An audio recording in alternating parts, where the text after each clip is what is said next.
Hello, I'm Michelle Rain, Assistant Director at the Wood County District Public Library.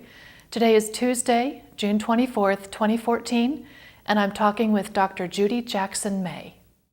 Welcome, Dr. Judy Jackson May. Thank you for coming to spend this time with me this afternoon and talk a little bit about growing up in Bowling Green.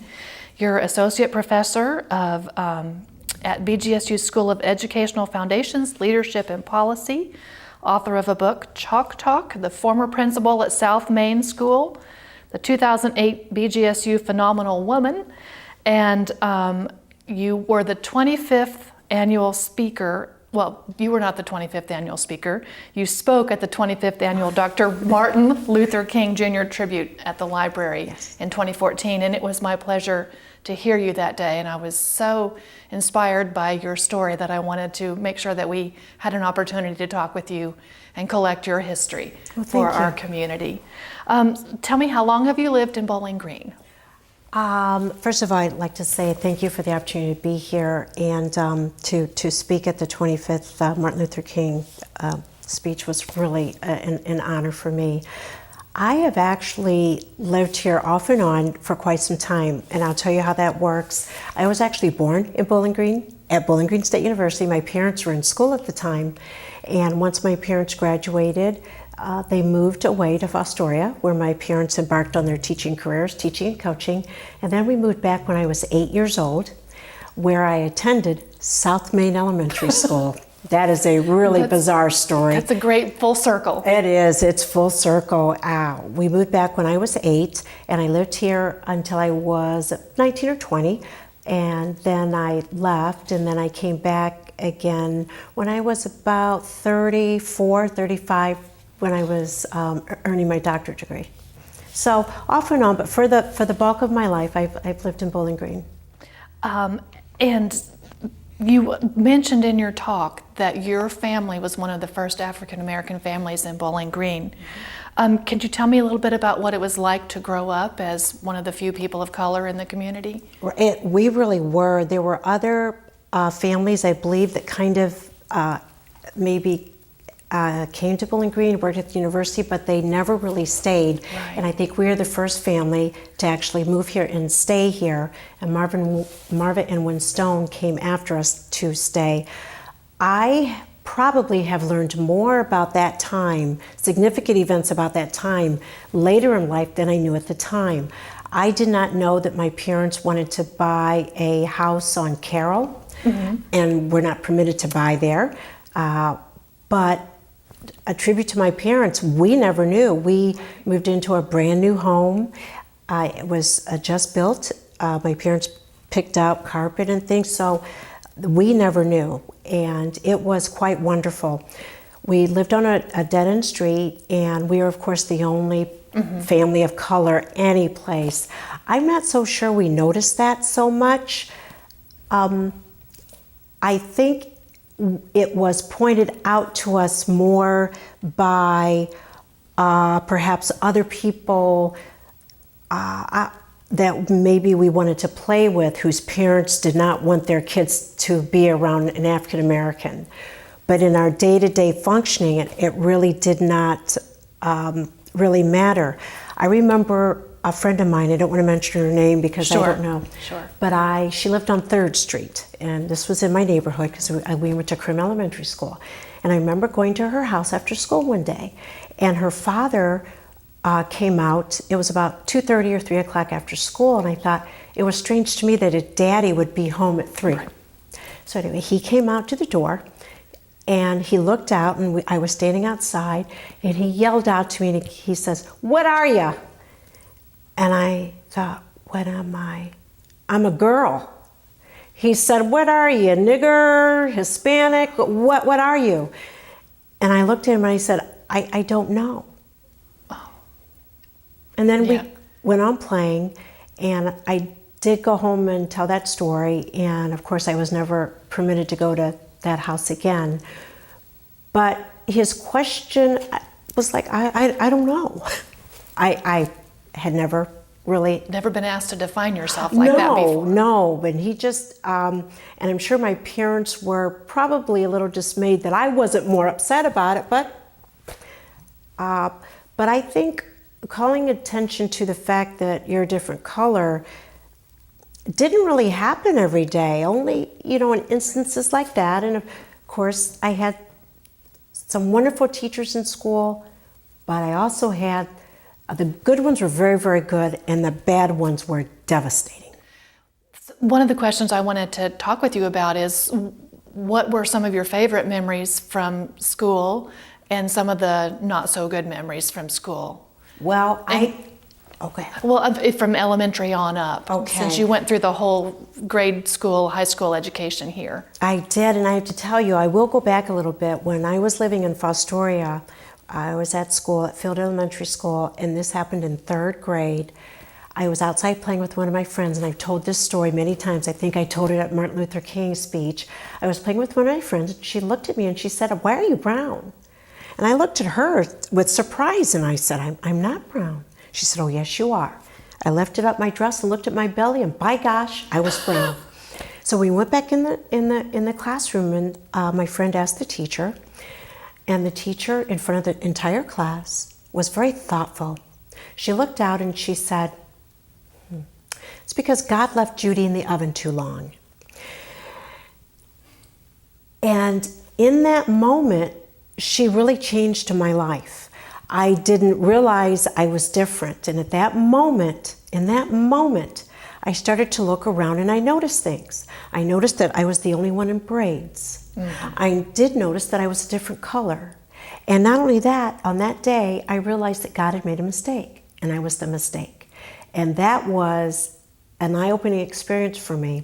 Although I can't say that I carried it with me overtly, but certainly covertly, that notion stayed with me. Right. And as I tell teachers, up and coming teachers when I'm teaching at the university, I use that story to indicate the devastating nature of one statement on one child at one moment. So that was in 2nd grade, and then we came here, and I had wonderful teachers. Mrs. Stockman in 3rd grade was wonderful. My 4th grade teachers, Mrs. St. Myers, who I think just retired from Kenwood. She was wonderful. She was my first exposure to someone who was visibly pregnant. I was baffled by this in 4th grade. She would walk up to you and she had this big thing, and I thought, what the heck is that? 5th grade, not so good. Yeah. Both the teachers were really devastating on me as far as expectations, as far as letting the class know that I wasn't as good as them. And it was very overt, very overt. And did you share that with your parents? They were both educators. They were. And I don't think I shared it. I would share it in a way that I could never get a good grade on a paper. But I didn't share many of the stories because I had no reason to believe that the teacher who my parents raised us to respect was doing anything improper. So you were caught between a rock and a double-edged sword. Well, there. It was demoralizing, and I think my self-concept suffered because I assumed that what they were saying was the truth. So I would have really no reason to go home and tell my parents something they already knew. Oh, that's heartbreaking. If I thought they were, now in today's world, a child would run home and say, "You know what that," but at that time, early 70s, if the teacher said it, that was the truth. So when a teacher told me that you will never be anything, I don't know if it occurred to me to go home and tell anyone because I really believed them. Wow. Now, do you have brothers and sisters I do. who were also going through the schools? I do. I had an older brother. He was 4 years older than me. I had a sister right below me. She is about 3 or 4 years younger than me, and then I had another sister who was right below her. And because of the span between my brother and I, we never went to elementary school here in BG together, and my sisters were always several grades, but we were all, none of us, I don't believe, had people of color in classes with us. When I went to junior high school, there were a couple people in and out, but for the most part, no. Right. So while you were in school, were you active in organizations or clubs? Tell me a little bit about that. I was, and there is a real dynamic that goes along with that. I was actually very, very popular in school. I think my parents helped that. I think my parents helped to select my friends. And I think with your friends comes your group, so to speak. And I think the group I aligned myself with were very academically astute. They were involved in many activities, and I think I just followed along with that.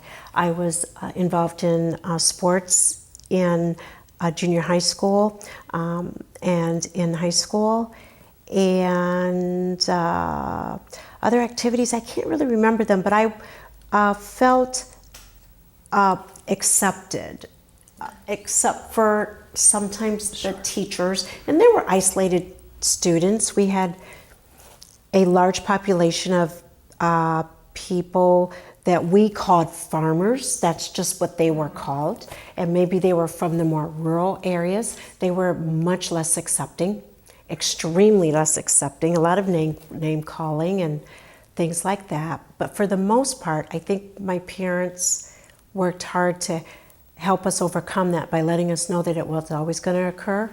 Right. And you're going to have to learn how to deal with it. Among your group of friends, what did you all do for fun? Well, I always tell my kids it's amazing that I ever made it to adulthood. I think we had remarkable freedom. Remarkable freedom. I got a car for my 16th birthday, a brand new car. Oh. Well, I thought it was for me. Oh. And it kind of was, but I realized once I got my car, I ran every errand. I picked up my sisters from every event. I did everything. I did the shopping, the banking, everything. So it was a give and take. And the way our household worked, if you met your responsibilities and kept up on your grades, you had great freedom as long as you met those responsibilities. So I'm not sure I even ever had a curfew, but then I don't think I ever needed one. Right. It was a responsibility. If you're not responsible, you don't drive, you don't take the car. Right. So I think responsibility was built into us from a young age. Yeah. So for fun, did you go up to Toledo or did you? Oh boy, we would go to Southwick Mall. Oh yes. We would leave school, skip. And we would get in my car and we would go to Southwick Mall. We didn't do anything, we just hung out. Right. We would go to Mary Jane Thurston Park, which is right up the road. We would go to a man's farm on Mitchell Road. Okay. I don't know whether he ever knew that we were in his barn, but a group of us, we would go and we would gather and we would just hang out. For fun, that's what we did. We would hang out at other kids' homes when their parents were gone. Yes. But that was what we did. That was kind of what we did for fun. That sounds pretty low key. It was very low key. It was more relationship based. Everything was relationship based. Friday in the morning, you didn't know what you were going to do, but by the time 2:30 came, you knew where everyone was gathering, you knew where the party was, you knew whose parents were out of town, and we were going. You said you were involved in sports. Given your father's background, tell me a little bit about the sports that you were in and how sports have played a part in your life. Sports played a huge part of my life. I remember very, very young, I did not know fathers did anything else but coach. Oh, yeah. That's what everyone's dad did. And so our life really had a lot of sports in it. I ran track. And I remember one day we were out, and Mr. Quinn, who's the former mayor, was my track coach. And I remember my father came out to the track, and I was just beaming. He was trying to teach me the Fosbury flop, which was, I did the high jump. Oh, okay. I did the 440 relay and the 100 meter and the 50-yard dash. And he came out to the track, and that was really wonderful. He was great at coaching, and he was trying to teach me. So in my family, sports was very important, and I think it was kind of your way of getting approval. Yes. Showing that you were athletic. Right. Well, your father did die quite Yes. unexpectedly, Yes, he and did. the Carlos Jackson Memorial Award at BGSU is named after him. Yes. How did your life change after that? It changed totally. My father died playing basketball in Anderson Arena on November 14th at 11:14 Wow. a.m. I was in Mrs. Duke Rose English class in the junior high school, and they called me down to the office, and one of the coaches' wives was on staff there. I remember walking to the office, and Diane Strom was her name. As soon as I walked in the office, she turned around, and her back. There were two coaches that picked us up, and I remember in the car, it was Mr. Battershaw, Mr. Strom. They were the youngest two coaches, and I said to them, they had picked up, they picked me up and picked up my sisters. We were all in their car, and I said, "Did our house burn down?" No. I said, "Are my parents okay?" They said, "Yep." And I said, "Is my brother okay?" Because my brother was at the University of Michigan as a freshman.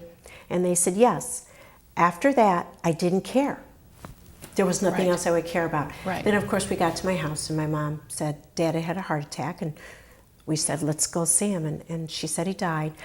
Our father was the greatest man that ever walked this earth, as far as I'm concerned. So losing him was, I can't even describe it. Right.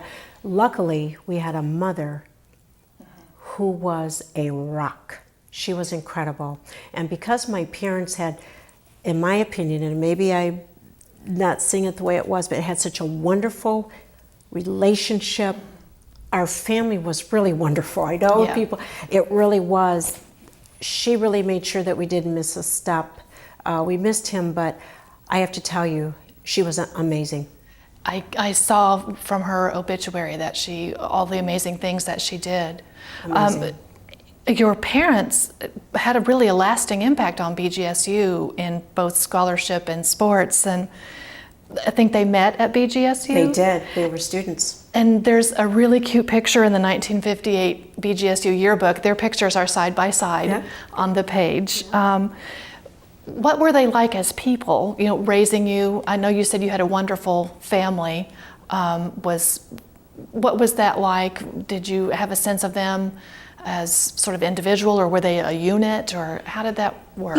It's very funny. I did not see my mother as a human until after my father died. It's very strange that way. They were mom and dad. They had unique personalities. My mother worked all the time I can remember. That was her choice. She had a career, my dad had a Yes. career, and my dad was so proud of that woman. Yeah. He was the first to tell people what his wife did. My mother, I saw her as someone who was very strong. She had opinions, but my dad was the ultimate boss, and I think that worked just fine. Sure. If they discussed things, they must have done it in another room. Yeah. Because outward, they were always in this. Of course, you could see when something maybe didn't agree, but. Sure. So as far as them being individuals, I have to tell you, I'm not sure that I saw them so much beyond mom and dad until very much Sure. later. Yeah. Well, I noticed that your bachelor's degree is similar to your mother's Absolutely. bachelor's degree. Yes. Was that a conscious choice, or? I think it was. I grew up with a severe speech impediment that was just very, very difficult. My mom was a speech pathologist, audiologist, and she tried very hard to help me from a very young age. And I think when I was growing up, believe it or not, you had like 3 choices: teacher, nurse, and I don't know what the third one was. Same here. Yeah.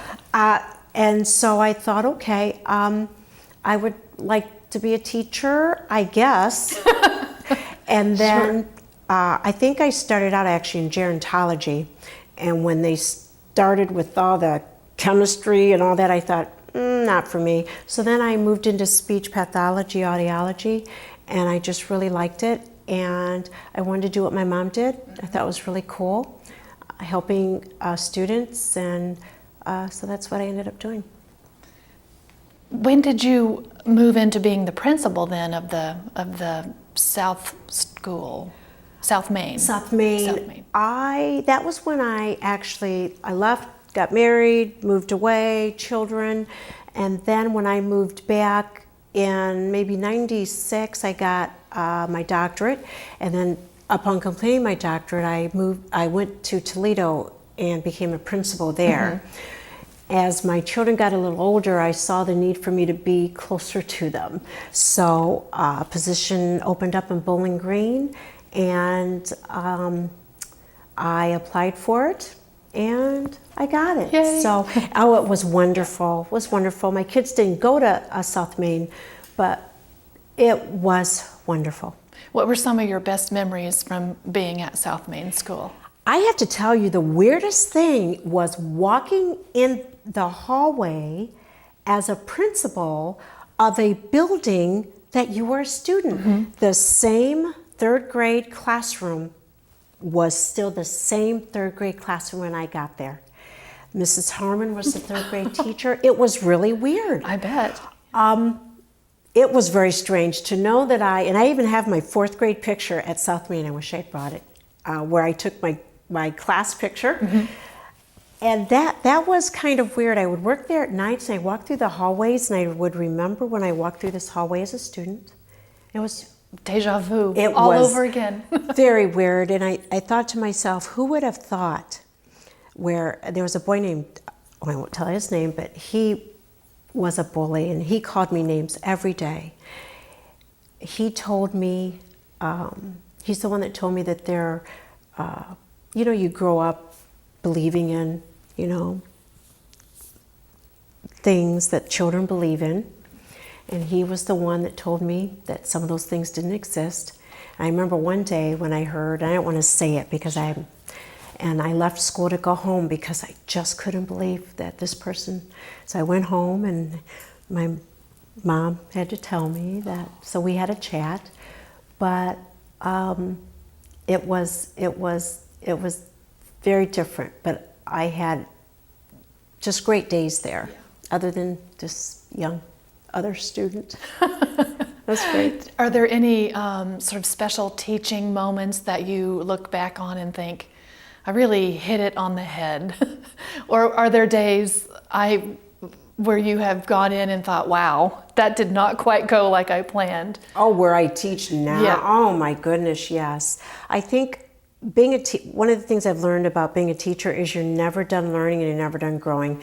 And once you think you're done, you're really not doing your job anymore. I taught this morning, and believe it or not, I had a teaching moment this morning. Oh. So it happens all the time. Yeah. I forgot to ask, while you were growing up, you had mentioned, some of the friends that you have. Who were some of the people in your life that were important to you outside of your family?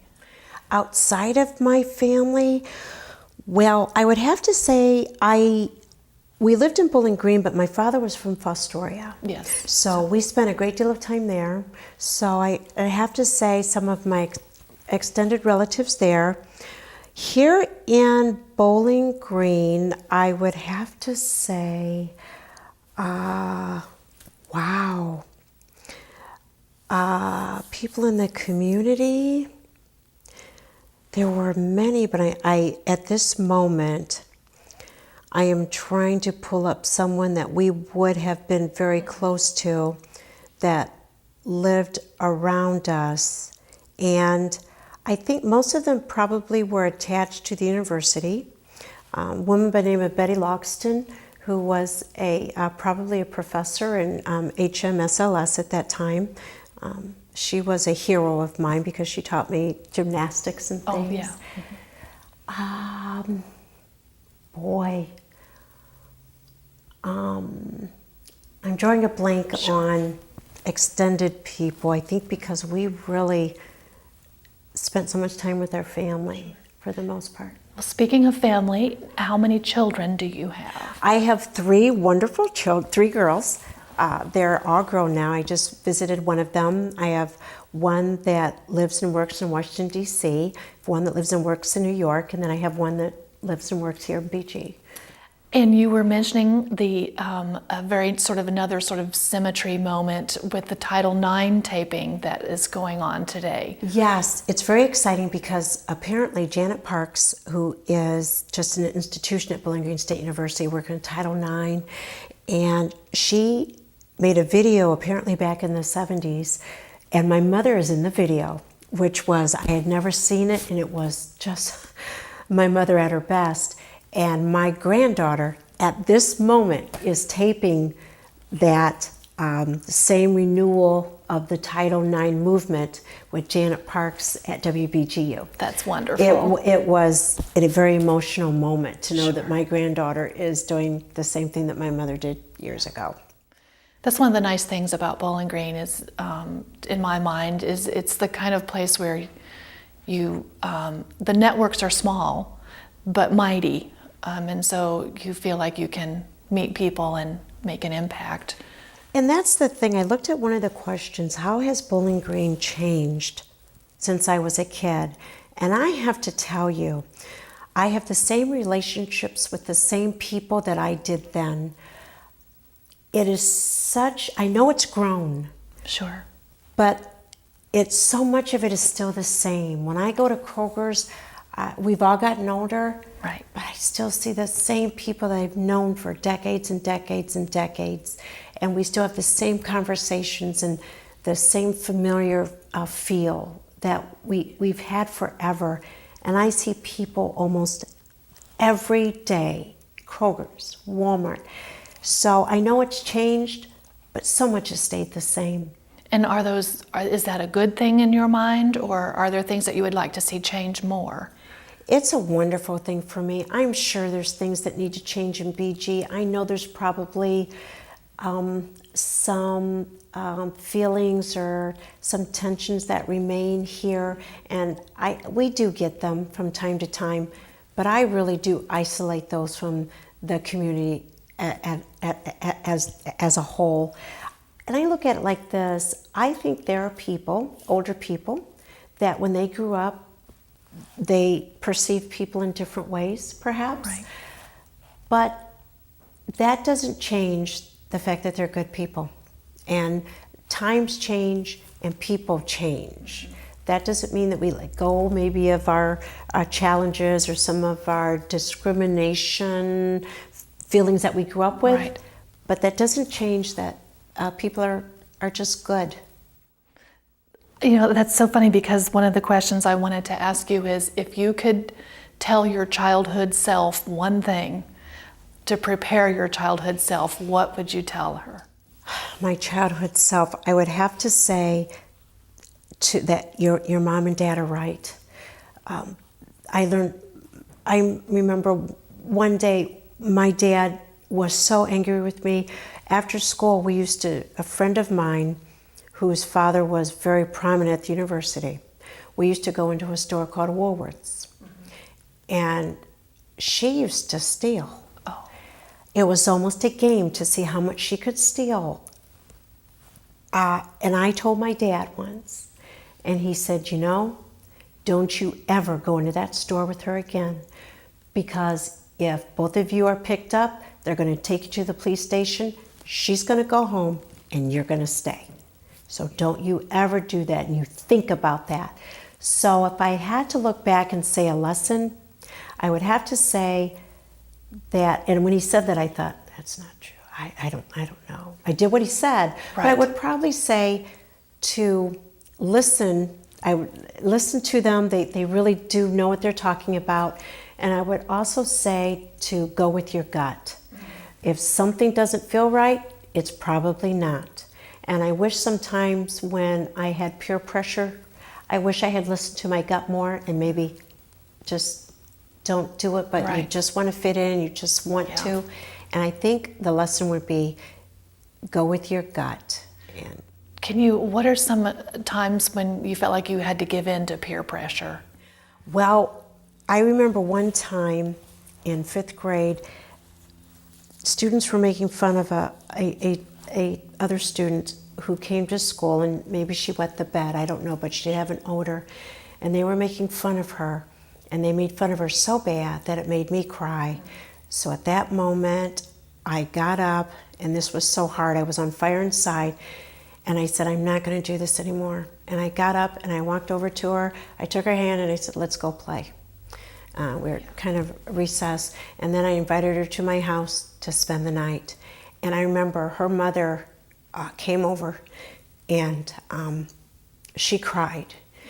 And she thanked us so much because she had never been invited to an overnight before. Oh, yeah, that's really so strong. that was a moment for me, and it taught me it's okay to get up and walk away when it doesn't feel right. But up until then, I just didn't have it. Right. And at that moment, I thought, can't do this anymore. Right. Can't do this. And the teacher was watching. And the teacher didn't. That was 5th grade. Right. That was not the good. That was the bad year. That was the bad year. Right. And I Yeah. thought I was waiting for him to step in, and he didn't. We had 2 5th grade teachers equally bad, and he didn't. So I just couldn't take it anymore. And I said, I just can't do this. That's a wonderful story. It really is. It's just really powerful. It really was, and to see the mother, I didn't know why the big deal. Right. But now, of course, as a mom, I do. Yes. Yeah. Do you feel like your children have had a different experience, or in some ways has it been the same growing up? I think it's been a little different. I think we tend to be more helicopter moms. I had some not so good experiences. I had a 8th grade teacher at the junior high school who made me stand in the trash can and told the class to look at me. What do you see? Trash. He was a very poor teacher, and he... No kidding. Yeah. That's an understatement. If I ever see him, I have some words for him. But I think as my kids, I think because of my experiences, I met every teacher before school started. Right. I would go to school, and at our time, parents didn't do that. There was just this blind trust. Yes. I don't think I had the blind trust. So I think I was much more anxious much more eager to jump in and figure out what was going on. Not that I thought my child was right, but I think because of my experiences, I was probably jumped in a little earlier than my parents did. So they probably didn't have to learn many of the lessons I did in the way I did. Right. I was going to ask you something about school. Was it the teacher that made me stay in the trash can? Then on the other side, I had a teacher by the name of Miss Bougeot. She was my 9th grade algebra teacher. She was one of the most magnificent people I have ever known. The best teacher, and I think she was a very young teacher. She was wonderful. So on the other hand, you had Mr. So-and-so, and on the other hand, you had Miss Bougeot. And I like that we're not even going to name the other one. Nope, don't need to. Don't need to. Yes. How do you think education has changed since you started in the field? And what do you think, just tell me what your perceptions are of the changes and how that's working. Because I know that you have a consultant, or you have a firm that works with underperforming schools. Yes. So tell me a little bit about that work. I think there's so many moving parts, but there's 2 big dynamics I see. I think parenting and family structure have changed, Yes. and I think that has impacted teachers in great ways. But I think teachers also have to realize that we have to do a better job. I think children came to school early on, much like me. The teacher is right. You sit there and you learn and you do what you're supposed to do. That has changed, obviously. But I think during that time, teachers, it wasn't as difficult because more students did sit and listen and did not move. So I think that, coupled with the fact that you have students whose needs you have to meet, we have a younger parents who perhaps are not, and I'm not going to say structure is necessary, but perhaps are not providing some of the early structures that create children who arrive at school more likely to be easier to teach. So with that, we really do have what I would consider a perfect storm. We have teachers who really do have to work harder because their clientele is more difficult. And then we have parents who some on one hand are much more demanding, and then you have others that are probably not demanding enough.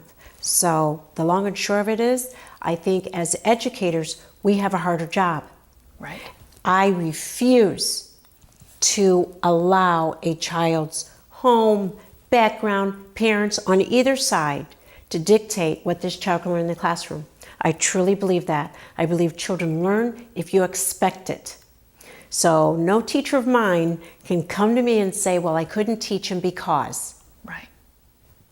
I just won't accept that. We have to come up with a better story. So I think it's changed for the better. I think we're working harder, but I think it's a harder job. Right. Yeah, I really do. Is there anything that we haven't talked about that you would like to share? Well, I think one of the things I would like to share is that when I look back on my life and my parents and my family and my sisters and brothers, our growing up time was just wonderful. We were one of these, we came home from school, we changed in play clothes. We went outside, we played in the woods, we built forts, we played in the creek until it was dusk. And I think our childhood was just wonderful. We rode bikes to the city park. We stayed there, we played. I think our parents, we had chores. I think our family was much like other families. The fact that we were a minority, probably we were more like other families than others. I think if we got different treatment, it wasn't because we were different, it's because the perception was we were different.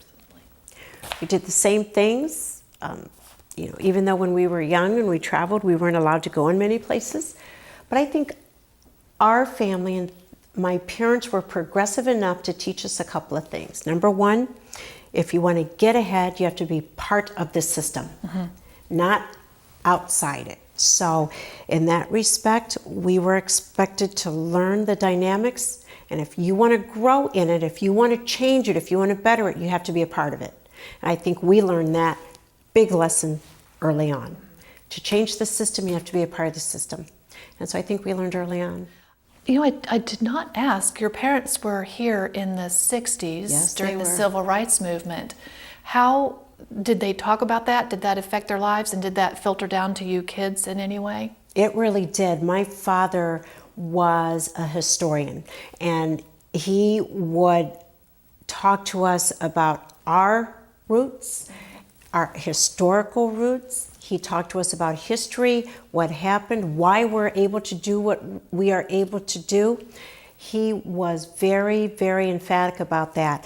As a matter of fact, when I was in 5th grade, here we go again, we had a history book where when we talked about history, we started with slavery. That's where we started. Without my parents, I would never have been able to learn that we existed before slavery. So in that respect, my father probably more than my mom. My parents, if we put them in this group, my mother was more a northern type black, and my father was a southern black. Sure. He would talk about his family stories, stuff that happened, but in those stories were lessons. So they would always kind of share that, but a lot of that was part of the civil rights. My parents paid taxes and couldn't vote. Wow. Can you imagine that? I can't imagine that. They bought their first home for $9,000 on 728 South Union Street in Fostoria, Ohio. And that was, I didn't realize it at the time, but that was significant. We had this wonderful house, and it was just our house. Yeah. But I think my father, who suffered a lot through that, and I think I mentioned during my speech that my father was 42 years old, and had a 20-something coach that was hired and was put in a position either equal or higher. That's hard. Yes. But he had a family. He knew what he had to do, and I respect him for that. Other people might call him an Uncle Tom. I don't. I think it's a lot harder to stay and do the best job you can do. Right. And to show your family, to be a role model, than it is to say, take this job. He never did that. He never did that. And that was not the first time that happened to him. But when he shared the story, he never shared that. That was something that we learned later. When he would share these stories, they were never negative. It was always, this is a learning experience. Let me tell you what happened to me. And this will never happen to you. So it was very positive, and I think that's very important, the way they presented issues. Very, very positive. And my mother was so pedagogical. She would explain it, but it was always in big words, and we would just listen. Got that. Let me ask Dad what you just said. Right. Yes. Well, I appreciate your time so much. Thank you. If there's anything else you would like to share, I want to make sure that we give you the opportunity to say all that you would like. Okay. And I would like to do one thing. I didn't mention my sisters and brothers' names. Sure. It was my brother's name is Andy Jackson. His real name is Carlos. Then there was me, Judy, and then my next sister is Constance, and then my youngest sister is Patricia. And so it was Andy, Judy, Connie, Patty. And yeah, very, very creative names. That's right. So, but thank you. I just wanted to mention so them. make sure that we say that we get the whole family included. Yes, Absolutely. thank you. Thank you so much, Judy. It's been a real pleasure to talk with you. Thank you so much for inviting me. I really appreciate it.